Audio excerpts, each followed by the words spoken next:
All right, welcome everyone. Thrilled to have with us today my friend David Schwartz, who is co-founder and principal of Slate Property Group.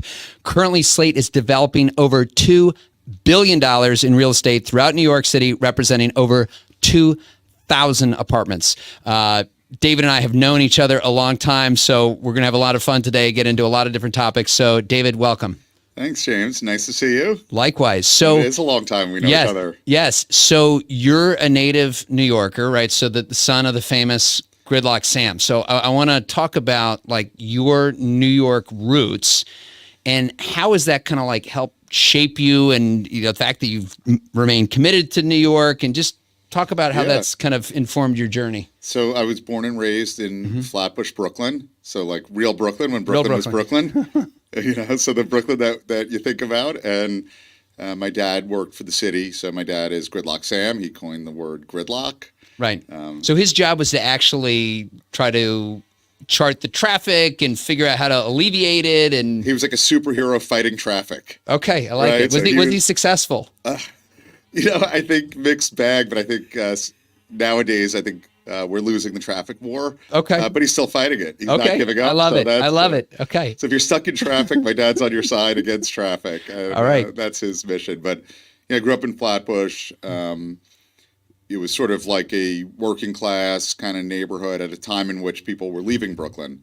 So this was, my parents bought their house in 1976. That was the time of blackouts, riots, disinvestment, white flight, all of that was going on. And I think that shaped me a lot. My mom was a social worker, and I went to public schools in Brooklyn. And it was a really different place. And I think it really, taught me a lot about the diversity of people, diversity of the world. And, also just sort of as Brooklyn changed and as New York changed. I mean, New York was in a tough spot in the 70s and 80s. And New York started to get a lot better. And it's great what's happened in New York. But at the same time, there are some negatives, right? It's really expensive. At that time, it was really cheap. We had 7 million people in New York. We probably have, I think they count like 8.6 or 8.7, but it's certainly a lot more, right? So we've added probably 2 million people to New York over the past 30, 40 years. And your attraction to real estate, because you end up going to the Kuhn Real Estate Center at Syracuse. So at some point along the way, did you have family that was involved in real estate, or how did you even know this was a thing? Well, it wasn't the Kuhn Real Estate Center at that time. So there actually were. It became later. Okay. I'm dating myself. I wish I was young enough to have gone to the Kuhn Real Estate Center, but I went to school to be an engineer. And my dad was an engineer, so I was going to be an engineer. And then after a couple of years, I realized I didn't want to be an engineer. So what had originally attracted you to engineering? And were you building things? Like, are you handy? Were you thinking, what was it was just kind of, I want to do what my father was doing? If you ask my wife, I'm really not very handy. I'm not handy at all.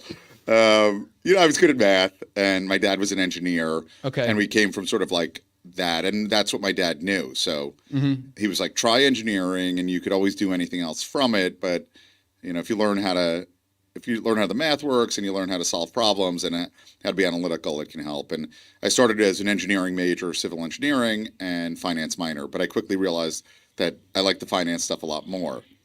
So were you exposed then to real estate in school, or no? Okay. No, not at all. Okay. So that happened after. So you graduate. I graduated. I went to work at J.P. Morgan doing investment banking. What was that, like 100 hours a week? Or? Yeah, it was like still in the days when, I think it's changed, but back then it was like pledging a fraternity, right? You're going to do 100 hours just to torture you. And how did you do with that? I survived for about 9 months or so. Okay. But, I will say learning that level of responsibility and getting things done and, just being in tough environments really did help me. Right? Were you actually kind of an analyst capacity and doing underwriting? And was any of that transferable to underwriting a real estate deal? I think it was, in the sense of, look, understanding cash flows and looking at what numbers mean. But I think what was more important was the expectation of figuring things out and getting things done correctly.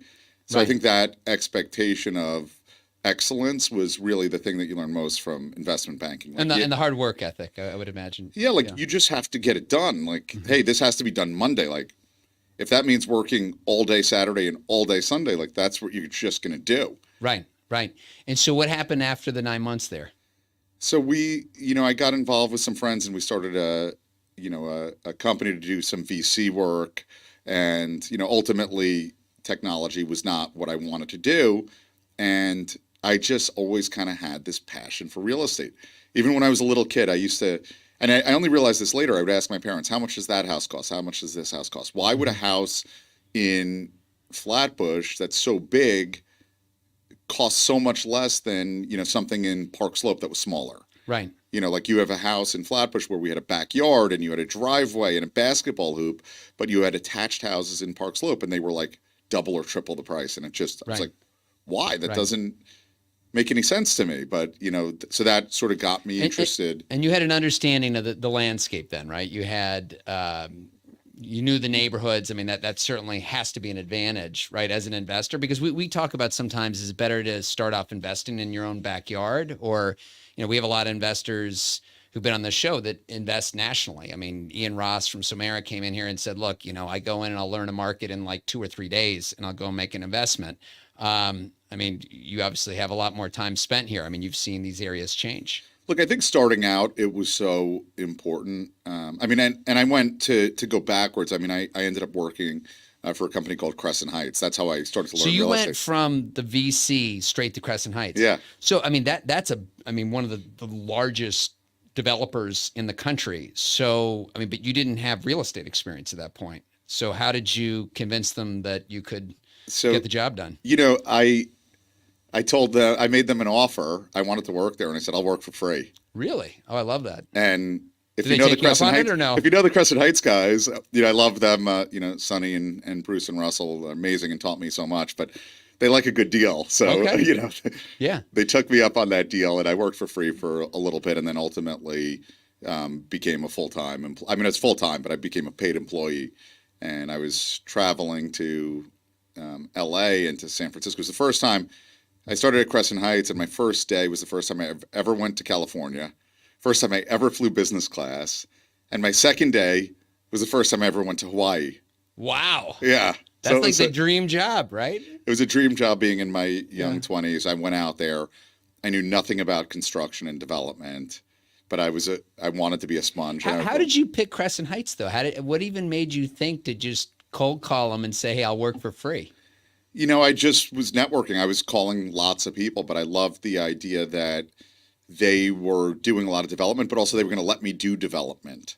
So a lot of people wanted me to just do numbers. But I said, the numbers are kind of the easy part. It's what's behind the numbers that's the hard part. So I wanted to learn, like, does a building cost $50 million to build or $60 million? Like, it's easy to know if it makes sense if you know the numbers. So not to fast forward to today, but if someone called you up tomorrow and said, hey, David, I want to come work for Slate and I'll work for free, but I don't have any experience, what would you say to that person? I would say to them, why? Okay. Why do you want to do that? Right. I'd want to understand really. I had to sell them on why I was passionate about it. I do feel like it's different today, though, because when I started 25 years ago and Bob Knackle, Paul Massey, who I started my career with, and we laugh about it today, they joke that only 2 people applied for the sales position that they were hiring, and I was actually their second choice. I mean, today we just, now we're hiring for an analyst. We get 400 resumes. I mean, and these students, and many of them who are listening to this right now, are so much better prepared, right? There's so much more out there, but they go and they have these internships during college, and they're, already understand. It didn't exist back then. I guess we're aging ourselves. I guess I'm older than I like to think, but there weren't many real estate programs. People didn't know anything. There weren't that many like institutional kind of companies. Crescent Heights, even at the time, was still really a small business. It was a bigger number of people, but it was not the way we think of it. They weren't building high rises. Right now, let's be clear. We were. They're building 40, 50 story towers. Yeah. That's what we did. Right. But it was some of the early ones that they did, but still it had a much smaller company mentality. Real estate wasn't as much of an institutional asset class yet, right? I think it was Yeah. sort of emerging. You're talking about like 2000 time period for listeners. This is like 2001. Right, right. No, it's very different, and professionalized isn't the right word, but it's really become so much more of a It's an industry. institutional. Yeah, it's more institutional than it was. So I'm curious about your experience of working for someone like a Bruce at Crescent Heights. Brilliant deal maker, but let's be clear, demanding. I mean, he's been a client.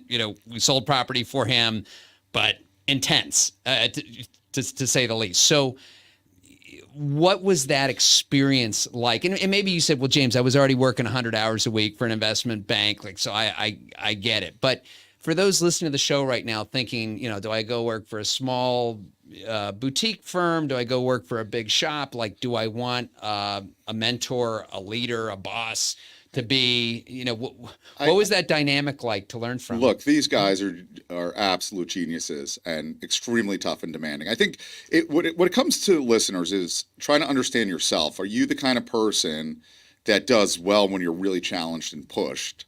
Or do you need more of a softer, nurturing environment? And that's what I think. I always loved the challenge. Right. And we were challenged there. I mean, I went to Hawaii. I had never done comps for a building.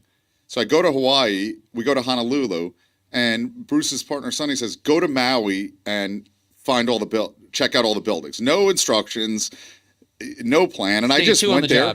Day 2 of the job. I had never done a comp. I had never done anything. And I just went there. And so how'd you do it? If you had no idea what you were doing? I just started to walk into offices and sales offices and just try to figure it out. And, it was trial by fire, but it was very fair, and it was a meritocracy. And if you were good, you did well. And, as I earned more trust, I got more responsibility. And, I just figured out by doing. And I just learned. And it was an absolutely incredible experience. I mean, I'm sure you probably screwed up maybe 1 or 2 times along the way. I mean, what was that like? Was it kind of like make a mistake, just don't do it twice? Or? I mean, I screwed up more than once or twice. Yeah. Right. But it was like, fix it. Yeah. Fix it, do it. What was the leadership style? Was it sounds like just go figure it out on your own, right? I mean, maybe if he'd given you, sat you down for 15 minutes, maybe it would have been a quicker process, a more efficient process. But do you think that like go figure it out type of environment, was that actually better for you because you had to learn really, and maybe you had a different approach rather than just trying to check boxes? It was a go figure it out environment, but also then I was able to watch the way that they did it, right? So they were very open with explaining the thought process. So I think that there was a lot of a go figure it out, but then it was also we would then understand and they would be open as to how they thought about deals. Right. And that was so valuable. Like, why is the deal good? What is it that you like about this deal? What is it that's making you interested? Because why does one person like a deal and another person doesn't? Right? You do it all the time. You're selling properties, and smart people, one person will say, I like that property at that price. And another person that's also smart says, I don't like the property at that price. So when we were buying and transacting, I wanted to know, why did we like it? What was it about the deal that we liked? And I was able with Bruce and his partner, Sonny and Russell, and they would really explain the deals. I mean, they expected you to really work hard. They didn't expect you to be perfect, but they expected you to really work hard. But then they would teach. They were really good sort of teachers in the deal process. So you would really learn and understand why a deal made sense. And I actually think they're some of the best real estate investors that I know to this day. No doubt. Yeah. And if you look at their footprint and what they've done, I mean, it's pretty exceptional. So what was it though about real estate? I mean, it seems like once you were exposed to it, you were all in. I mean, what was it that connected with you that maybe didn't in the investment banking world or in the VC world? For those out there listening, maybe they're in a different industry and they're thinking, what is the appeal to getting into this? I mean, I got to tell you, there is nothing more fun than having an idea and being able to execute on it. Right. Right. You go out there and you try something and you can do it. And it's like, I have an idea. I'm going to go and do it. Investment banking, it's like you're raising money for somebody else. You're saying that you did this project, and I'm not trying to knock it. It just wasn't for me. but I wasn't the one actually doing it. And I love the idea of going out there and Right. actually doing something. And it's so much fun when some people think that you're wrong, Right. and some people think that you're right. Right. And it's sort of like it's definitive. There's a scoreboard to it. You see if you're successful or not. And I remember the first deal that I did, which is where I met you. We built a building in East Williamsburg in 2005, 2006. Mm-hmm. I mean, that was an emerging market at best. Yeah. Middle of nowhere is what most people said. Well, today you look at it right on the L train, and it's probably, I mean, I don't know if it's worth 10 times as much, maybe, but clearly you all were pioneers. But what was it that, I mean, how long were you at Crescent Heights before you said, okay, I'm ready to take the leap. I want to do something more entrepreneurial. I want to find a partner. I want to go do this on my own. Probably there about 4 years. Look, I think the beauty of youth is how little you know and how smart you think you are and how much you think you can do. Okay. Right? Like, had I known how hard it was, maybe I wouldn't have done it. But when I was, 26 or 27, I said, I'm going to go and develop on my own. I'm from Brooklyn. I can figure this stuff out. And I just said, why not? What do I have to lose? So you had a partner, so in Deepak, really smart guy, and he also comes from the banking world, if I'm not mistaken. But he had some holdings. I mean, this was a partner that you had that had holdings of existing, but this was kind of the first. Well, let's talk about how I met Deepak. So Okay, Deepak good. Raj is still a great friend, and he's been an amazing mentor to me. And he was my first partner. I was bidding on buildings with brokers, and I had no money, which is kind of a challenge to buy Okay. real estate, right? Yeah.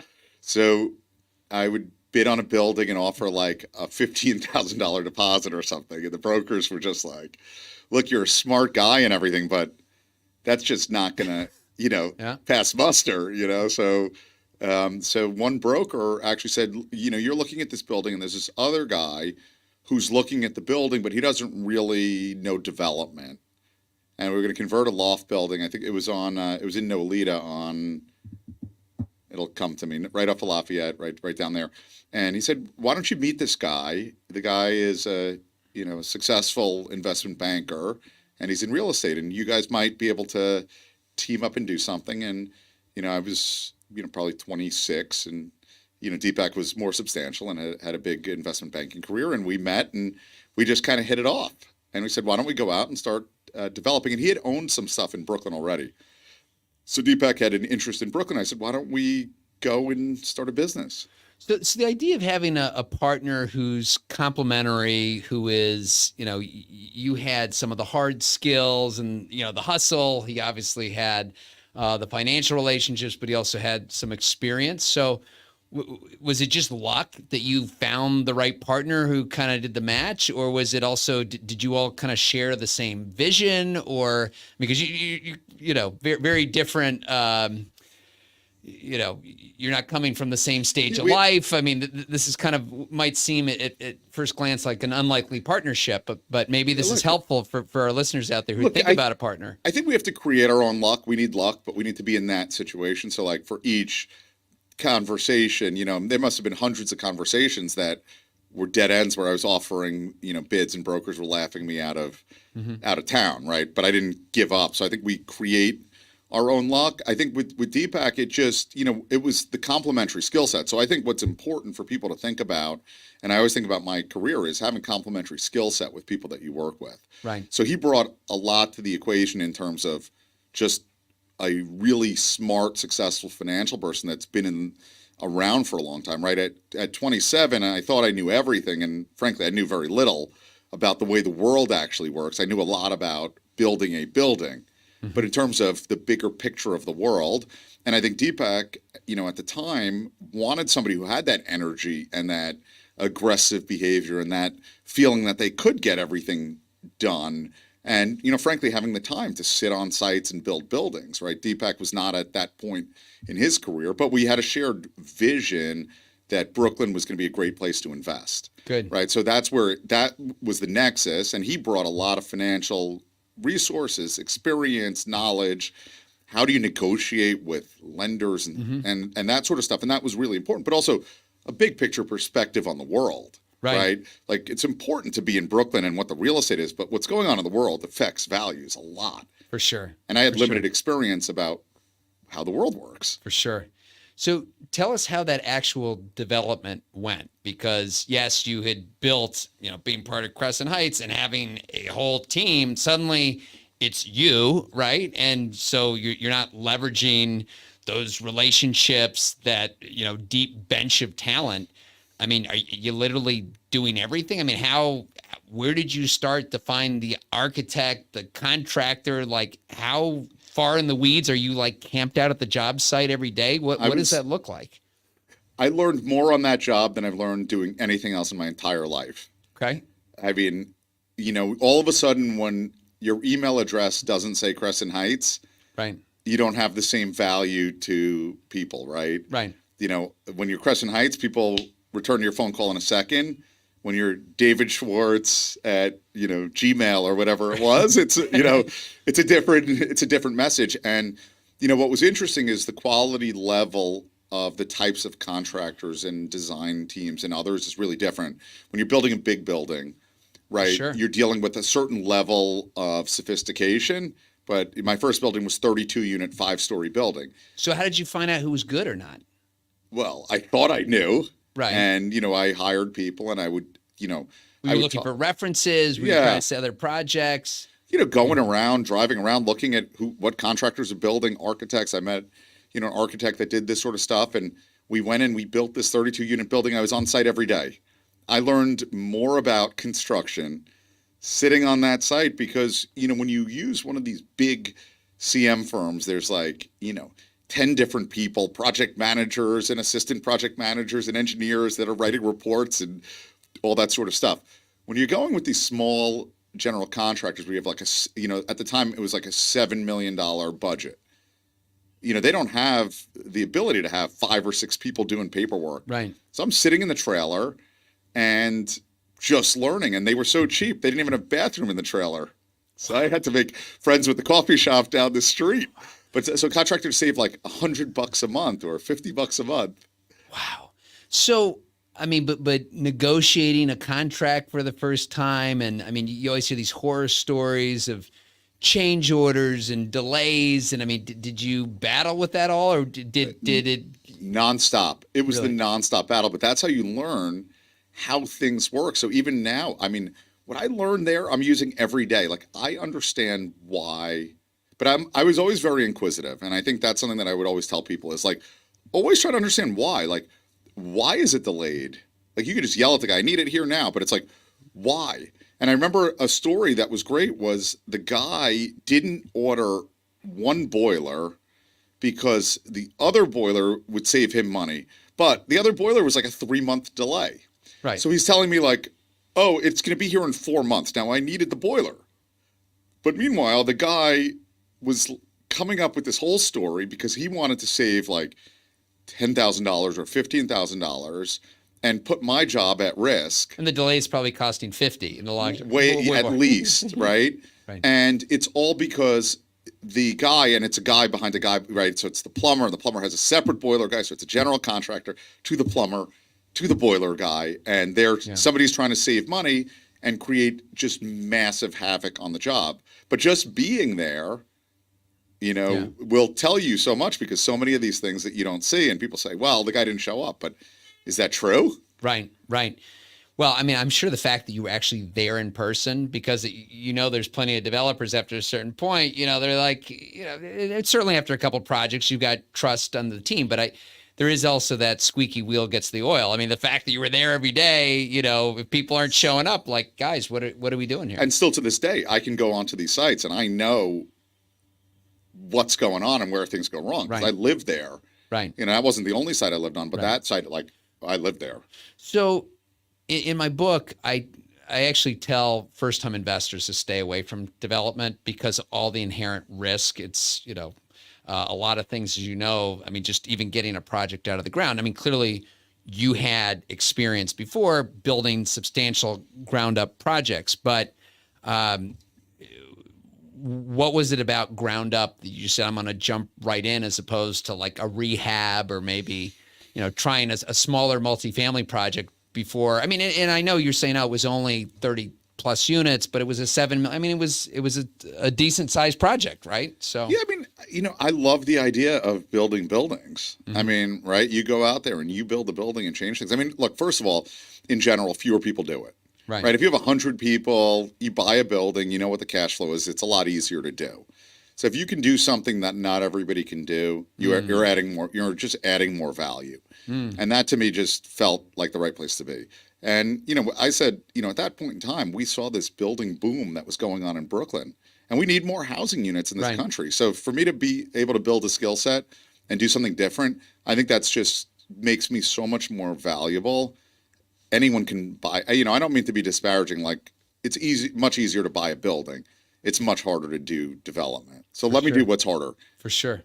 So this is a good segue for Slate Property Group, Yeah. and now your partnership with Martin. So I mean, the relationship with Deepak, again, you stay in touch with them for years, but at some point it seemed you were ready to take this to the next level. So was that when you met Martin and talk about that partnership? And Martin has been on this show as well, so definitely, go back and listen to that episode as well. But talk about how that introduction happened and, how that partnership was complementary. Yeah. So, Martin and I had known each other for a long time, and we had talked about doing something together for years, to do something entrepreneurial. And Martin and I came from very similar but different backgrounds. He worked for family office that did, a lot more acquisition stuff. They did some development, but very focused on the operational side of it. And, going back to complementary skill sets, Martin and I have complementary skill sets. We think about things a little bit differently. Same vision, different way of thinking about things. We do different things within the business. I think we have different skill sets, but they're really complementary. I think to work with somebody that does exactly what you do, you don't need that, right? If you have a point guard on the team, you don't need another point guard, right? You want to have a center or power forward. And I think that's sort of the way that Martin and I work together. Again, goal is in basketball to score points, right? In real estate, it's to, have successful deals. And that's sort of the way we think about it. And we think about the world very, very similarly, but we do things very differently. And I think that skill set. So when we started Slate, the idea really was that we were going to have an idea to have a real estate business that was going to evolve as the world evolves. Right? We want to be there to evolve. The world changes, and we don't want to be so rigid in what we do that we can't change with the changing world. Right. Right. So, what was there a plan as far as what you wanted to build or convert? Because what's amazing about Slate Property Group is the range of housing. I mean, I think it'd be hard pressed to think about developers who have run the spectrum from affordable all the way up to luxury condos and everything in between. So was that always part of the plan, that you kind of looked at these as two different businesses, or did that just evolve? Yeah, I think that was always part of the plan. I mean, I think it obviously isn't exactly the way we thought, but we always thought that the luxury business is a very cyclical business. People in real estate talk about cycles, right? The luxury business is a cyclical business, and there's real peaks and valleys. And what we always liked about the affordable business was that it's much more of a steady Eddie kind of business. And we were fortunate to I was fortunate to become friends with Ron Molis at L&M and Saul Archer, who had passed away, and others, and learn a lot from those guys. But what's great about the affordable business, there's always the need. And I remember in 2009, at the doldrums of everything, the world was in a really, really rough place. I think some of your listeners, probably don't remember that, but that was a scary time. I remember it. So did my 1099. That was about a 90% drop from 07 to 09. I was getting married in 2009, and the world is ending. And I thought, man, is it ever going to get better? But at that time, I saw that affordable housing, right? So that was still kicking along because there's always such a need for it. So we thought it was a great complement to do it. And frankly, it's the same skill set of getting a deal done, building a building, executing, contractors, architects, delivering a product, whether it's at the high end, the medium end, the lower end. It's really the same skill sets for the most part. Right. Financing's a little different, leasing's a little different, but building a building is building a building. Right. Well, but on top of that, with affordable, you have then all the programs. And I think, and maybe I'd be curious if you to agree with this, that the knowledge of affordable programs is probably one of the most technical, aspects. You think about the different asset classes, and sure, you could think about what are the different, concessions and credit considerations with a retail lease or an office project. But I mean, affordable is very specific because you need to know what's going on locally at the national level, how to tap into these programs, tax credits. I mean, to me, and I don't know if there's a school out there that teaches this stuff, but like for you to understand how these programs work and then how you're ultimately capitalizing a deal, I mean, there's a lot there. So how did you figure out how all these programs work and actually put them into practice? Yeah. So first of all, the high barrier to entry is a reason to do something. Right. Right. Like we started to talk about development, right? I get in development versus acquisitions, fewer people can do it. Then within development and affordable, a lot fewer people can do it because it's a huge barrier to entry there because of the knowledge base, the relationships, right? It's way more complicated in terms of the financing structures and everything. And, the way I got into it, I was able to partner with the Arkers, who are, dear friends of mine, Dan Moritz, Alex Arker, Alan Arker, and Saul, fantastic people, developers. We did our first project in Jamaica, Queens. I got a What BFA do they think Barrett. they needed you for at the time? I brought them the deal, and Okay. I guess I'm a decent salesman. Maybe I should, come work with you. I convinced them. No, it starts with a deal, and again, we talk about this in the book as well. I mean, what is the value that you can bring to the table when you're looking for a partner? A deal is a great place to start, right? And I told them, I said, look, I'm not going to get in your way. You guys build the building. We just want to watch. And that's what we did. We just sat there as spectators. Yeah. And, we were partners in the deal, and we still own it, and it worked out great. I mean, they're tremendous partners and friends. And, that really got us going in the business. So I would tell people, partner with somebody who knows it, right? Yeah. Get in, if you want to learn it, there is no school, but that's sort of the school. So that was my But are you master's reading program. the documents and like you're getting into the weeds? I'm intellectually curious. I wanted to know everything. So I'm like reading every document. I'm asking questions. Right. I'm not trying to annoy them, but asking the questions about, how does it work? How does the modeling work? How does the financing work, and all that sort of stuff. And then you learn, you're able to learn things from successful players, and you get smarter. Right.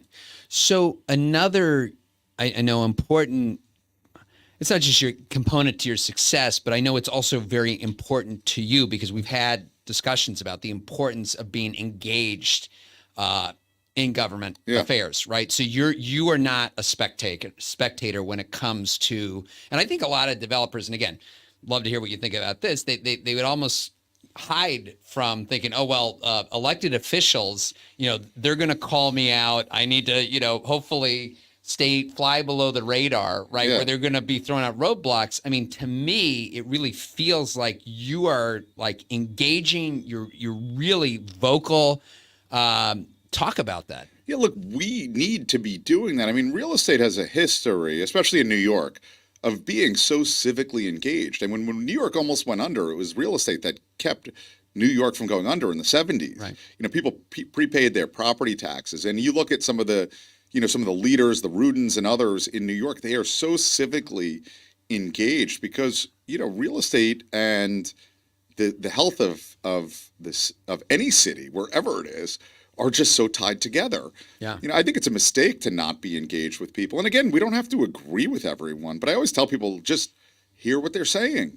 We don't have to be enemies because we disagree. I want to understand from elected officials what their problems are. What does that look like? I mean, how do you engage with, you're going to events, you're reaching out to them. Hey, can I stop by your office? Can we talk about? Yeah, we go to all these events, and, like I tell people, go to Albany. So people would always tell me, well, what's going on? We don't know what's going on. I said, why don't you go to Albany for a couple of days? What do you do? What does going to Albany mean? Does it mean you're actually knocking on doors? They're taking meetings with you? Yeah, they'll take meetings with you. Right. They'll sit and talk to you, the legislature, and also you'll just feel you'll feel the flavor of what's going on. Right. Right. And then they'll tell you what they're thinking and why they're thinking it. Like there's a big problem that people don't have affordable housing. So a lot of the gut reaction is like, don't keep the rents low. Right. Hey, landlords, like your rent is too high, just lower the rent, right? So that's a gut reaction. But look, there's some people that you can talk to and have a conversation about, why that's too simplistic a view. There's some people that won't agree with you, but Yeah. I think it can be civil. I've had plenty of civil conversations with people that frankly we don't agree, and that's okay. Right. But I want to understand where they're coming from. Like, what is their perspective on it? There's one elected official who he was evicted from an apartment as a kid. So, yeah, he's never going to be somebody that supports real estate as, generally as a community because he had that traumatic experience. And it's important to know it. Right. I think he's a good guy, and we have done stuff together and, probably don't agree on most issues, but there are issues we can agree on. Right. And I think you should find common ground. I feel like a lot of the narrative today, though, is that the real estate community is vilified and developers are only profit motivated. And, you also have this when it comes to development and if it's entitlement, the developer is always going to ask for twice as much as they really want because it's part of the negotiation. They'll end up why can't you just start with what makes sense? So, I mean, you're still, even though you've made those connections, you're still, I'm sure, battling that kind of narrative that's out there, right? Yeah, look, it's really charged. New York is a really spirited place. New Yorkers have lots of opinions. Right. If you get 10 people in the room, you'll get 20 opinions. Right. I think it's a good thing. What I will tell people is public engagement is good. Hear what people are saying. There are a lot of people that are upset about things. Some of it may be about your project. Some of it might not. And right. I think it's healthy to have that dialogue. I think there are a lot of bad actors within real estate. I think we have to be, cognizant of that, right? Like we can say, well, we're the good guys, but if we didn't call out the bad guys, right? There are people that have done, things that are bad and people that have harassed tenants and done that sort of stuff. It's far from many. Right. It's a few bad apples, and we've seen them. So I think, getting the bad apples out of it, but getting public engagement, and I think understanding from people what do they want, right? What is it that they really want? Why are they against the project? And you may have 100 people against the project, but they're against the project for 50 different reasons. So if you can maybe take that 100 down to 50 or down to 20 or down to 30, right? And that's what we've done. You're not going to get everybody to agree with you. Right. I think it's naive to think, but there are plenty of people that have misconceptions. And if you have dialogue, and I'll tell you what, we've had so many community engagements where we've had really positive dialogues, and there were things that were just really easy to do. Like we had one where they wanted a supermarket. We said we would put it in a supermarket, but they just didn't believe developers, right? So they said we've been lied to by developers, and that's fair. And what we did was we got some elected officials that were able to hold us accountable. So we said, look, you don't know us, so you don't know that we're people of integrity, but we're going to make an agreement with this elected official that you do know. Okay. And that were ways that we've been able to navigate. And I think it's been really productive. Good. Well, it's really, and we haven't talked a lot about that governmental aspect and that civic engagement on this show. So that's super helpful. And I know that the audience will take a lot from it. I do want to talk a little bit about your capital partners and how you scaled your business. I mean, you certainly don't go from a 30-unit apartment to $2 billion of assets, 2,000 apartments.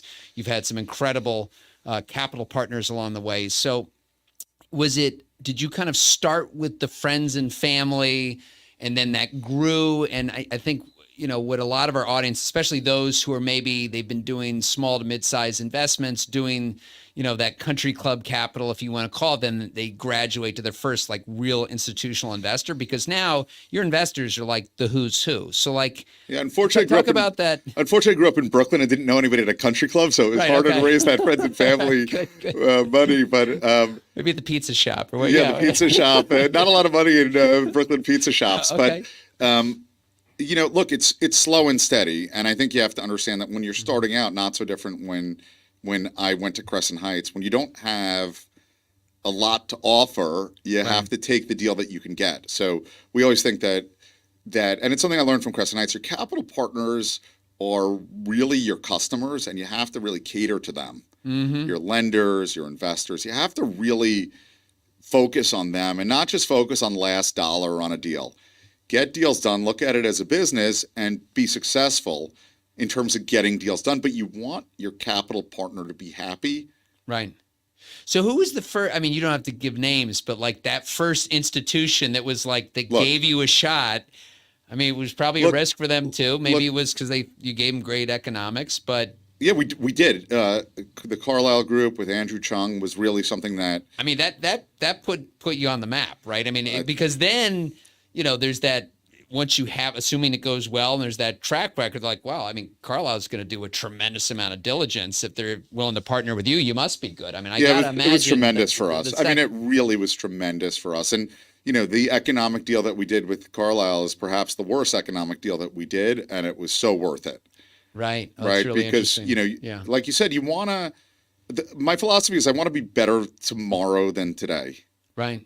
So I want to continue to be better. And doing a deal with Carlyle, yeah, the promotes and stuff that we did then, we wouldn't do now. But, that was 10 years ago, 12 years ago. And by getting that name and that track record, we now have a who's who of partners, but we still treat our partners like that. We want all our partners to be, happy with us. Again, sometimes deals work out really well. Sometimes they work out not as well. But you want to do the right thing and treat your partners really well. And that's something that, we think is really, really important. And we're fortunate for all of our partners. We're really thankful. So talking about, Bruce was demanding in his own way. I mean, Carlisle, again, they're not just, okay, here's the money and, let's circle back up in a year and a half and we can, go to a closing, dinner. Certainly in projects that when we've represented them, I mean, there's a lot of accountability.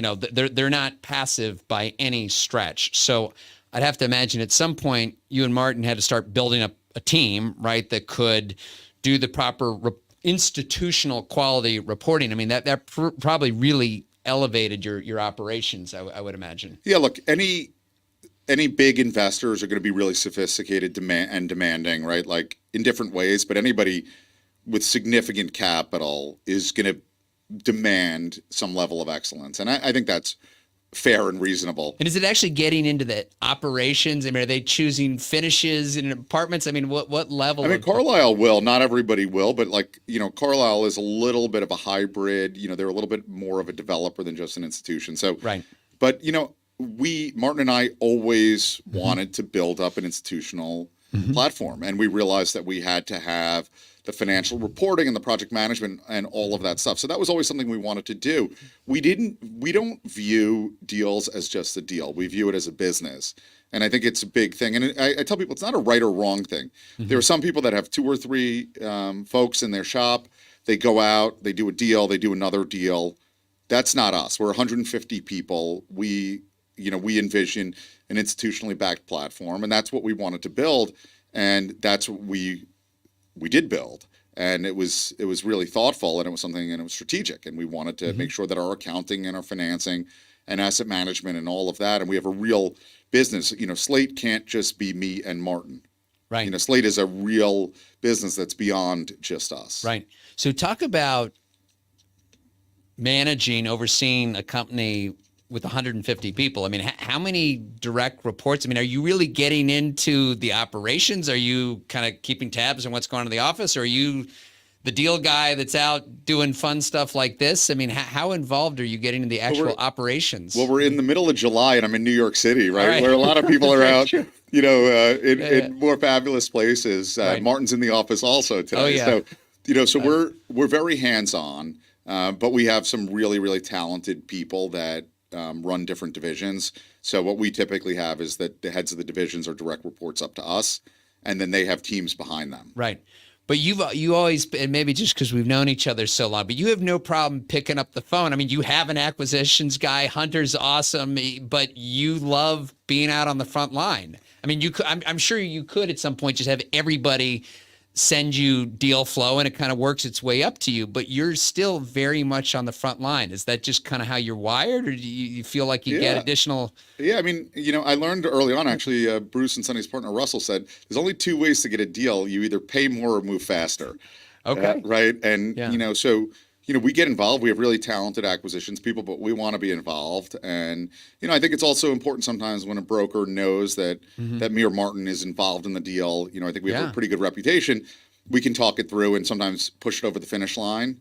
Yeah. But I love what I do. Yeah. I, Yeah. I, I, Yeah. I am so lucky. I wake up. I mean, look, there are the days where it's tough, right? But I love what I do. Yeah. So, to me, it's just so thrilling to have an idea, figure out how to go and do it, and, execute on a plan. And I love it, man. I'm right there with you. And I think kind of that lifelong learner too. It's like every single day I learn something new, and it's just such a fascinating business. So, David, this has been amazing. This is going to be so helpful for our listeners out there. And to wrap this up, advice, and usually, sometimes ask if it's, for someone who's in school and are thinking about their first move, but what about that person who's maybe they're in acquisitions at one of the big shops and they're kind of, they're getting the itch. They want to go out, they want to develop on their own one day.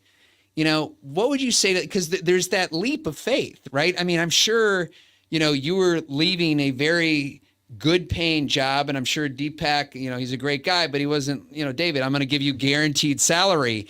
I mean, that leap of faith, what is it that you could advise that person when the time is right, and I mean, are you just kind of hanging around waiting for that deal to arrive or that, capital partner that shows up, or do you just... There's never the right time. Never the right time. Never the right time. Yeah. So I think, the way I would tell people is, look, first thing I would say is you have to understand if you're a person that can go to sleep at night where things are not figured out. Right. Like, is that okay with Right. you? Right. Right. And, maybe you know it or not, but look, take a risk.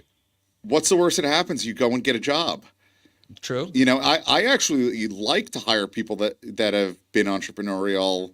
They see what it's like. They actually appreciate, kind of what we do. So I don't think you lose by being entrepreneurial. Go and look, it's harder. I did it when I didn't have kids and whatnot, right? So, thinking about how you're going to pay for school and college, Yes. That might be a challenge. So I always tell people, like, be entrepreneurial when you can. Mm-hmm. And worst comes to worst, you can get if you have a job now, you can get another job. Great. So I don't see what you have to lose if that's your passion, but it's not for everybody, right? Not everybody is wired to be an entrepreneur. It's not a good thing or a bad thing. There's plenty of people that work at Carlisle that do great and love what they do, and that's an amazing way to go. For me, this is the perfect thing for me to do because I just love it every day. I love making my own decisions, right or wrong. We make wrong decisions, we make mistakes. I only have myself to blame, right? And I love that. But there are people who don't like that. There are people that want to go to somebody else to make that decision and go to a boss and have that stability. And that's okay. It's a great thing and there's nothing wrong with it. And what's amazing about real estate versus other things, there are so many different areas that you can be in, that you could be successful in. And there's not one right way. And frankly, you could go out in your 50s and become an entrepreneur, right? It's incredible advice. And David, just one last thing to point out and to ask you. And again, we talk about your civic engagement, but serving on the Furman Center of Real Estate, Citizens Housing and Planning Council, New York State Association for Affordable Housing, Center for Community Alternatives. So I got to think about, your involvement in affordable housing. Is there something that's driving you and kind of that sense of purpose? I mean, I got to imagine the fact that you're doing this, yes, it's complicated. There's barriers of entry, but at the end of the day, is there a level of satisfaction or goodwill when you're, creating a home maybe for someone who's not had permanent housing? I mean, how does that play into what drives you? I mean, that's 100% a passion of mine. My grandparents were immigrants to this country. They were able to come to New York and build a life. My parents wouldn't be able to afford, my parents today wouldn't be able to afford to live in the Brooklyn that I lived in. Yeah. Right. And I think that's a problem. And I think it's something that we have to fix. Again, around the country, it's a huge issue. But, housing is too expensive. It is too expensive for so many. The American dream doesn't work with housing this expensive. We have too many people that are struggling to pay their rent nonstop. And I think it's just bad for the country. And for me, I still view myself as that kid growing up in Brooklyn, and that couldn't exist today. And that's a problem. And it's a fixable problem. It really is. Like when you sort of look at how much our government spends on so many things, I mean, what is more important than housing for people? I really can't think of anything because without housing, nothing else works. And that's the largest expense that most Americans are spending is housing. Yeah. We don't have enough houses. We don't have enough affordable houses. And I'm here to fix that. Again, not only me, but I'm going to be part of a group that changes it. And I'll tell you, in 20 or 30 years from now, the housing landscape in this country will be really different. And I'm going to be a big part of that. That's awesome. That is a great way to end. And David, you're no doubt doing this in the right way. So we really appreciate you joining us today and sharing all this knowledge. James, it's great. And, I can't believe how long we know each other. And I love what you're doing with everything. And it's great that you're doing this show, and the books and everything else to educate people. Thank you. And I'm looking forward to, I think we're probably about 20 years. So I'm looking forward to the next 20 years. 20 more. Absolutely.